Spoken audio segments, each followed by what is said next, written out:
Pour le groupe radical républicain, démocrate et progressiste, la parole est à monsieur Alain Tourret.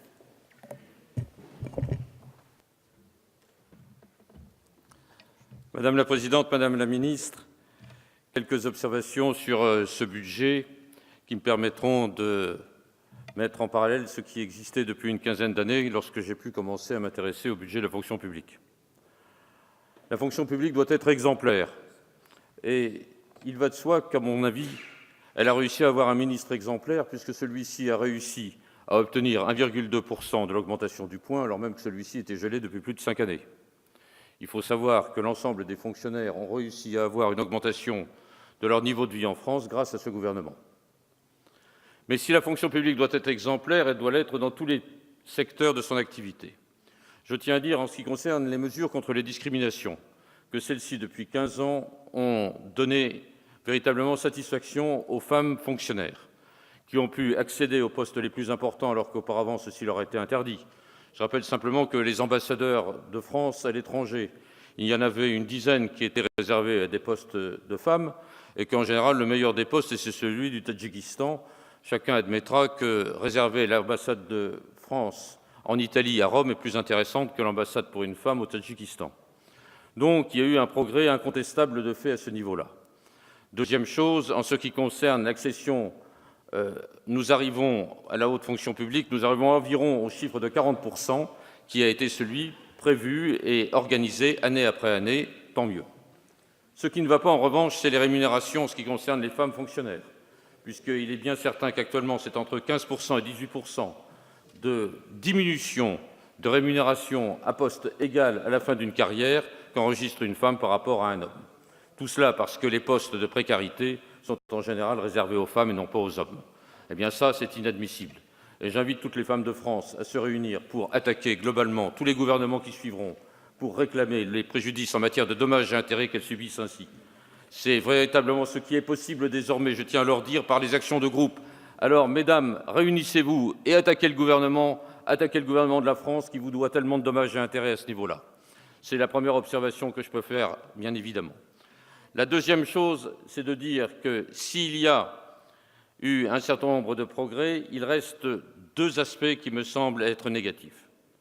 Le fonctionnaire doit être exemplaire car le fonctionnaire a le droit à son emploi. Ayant le droit à son emploi, il est privilégié par rapport au chômage de masse qui atteint actuellement la France.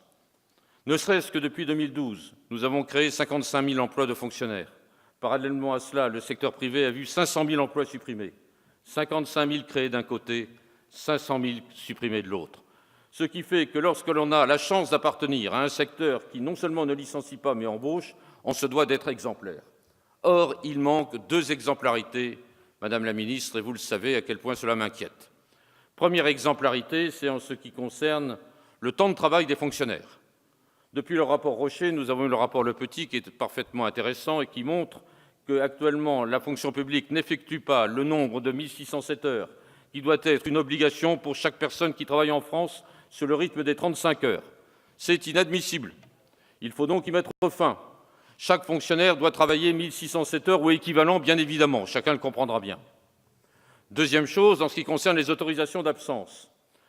J'ai noté que tout un certain nombre de chefs de service responsables, qu'ils soient de collectivités territoriales ou dans la fonction publique d'État ou dans la fonction publique hospitalière, donnaient des autorisations d'absence complémentaires, ce qui faisait que le nombre de 1607 heures n'était plus réuni.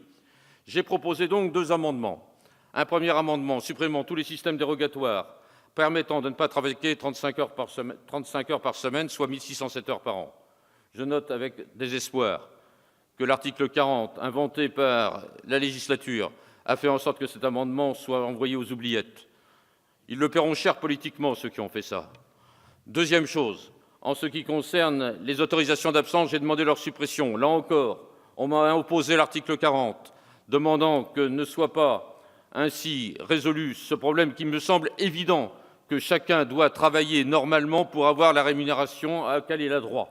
Cette rémunération, vous en aviez obtenu l'augmentation, il y aurait dû y avoir, bien évidemment, par le gouvernement, parce que ce ne sont pas les fonctionnaires qui sont responsables là, c'est le gouvernement à cet niveau.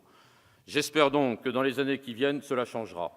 En ce qui concerne la fameuse journée de carence, on nous propose l'un des amendements que j'ai lu de notre collègue Noguès, 3 jours. C'est quelque chose qui me semble anormal. En revanche, j'avais proposé qu'il y ait une journée de carence, mais qui s'applique à tout le monde, public et privé, car ce qui se passe, c'est que compte tenu des conventions collectives et compte tenu des contrats, il y a la possibilité de se faire rémunérer globalement dans le privé et non pas dans le public. Un système dérogatoire à ce niveau-là est inadmissible. Donc la proposition que j'avais faite, et je regrette qu'elle ne soit pas reprise, c'est que cette journée de carence s'applique à tout le monde, public et privé. Or, il a été démontré que cela permettait d'arriver à un meilleur rendement de la fonction publique. C'est pourquoi je suis un peu malheureux que ma proposition n'ait pas été reprise. Sur tout le reste, Merci. Madame la Ministre, je vous félicite pour votre action. Merci.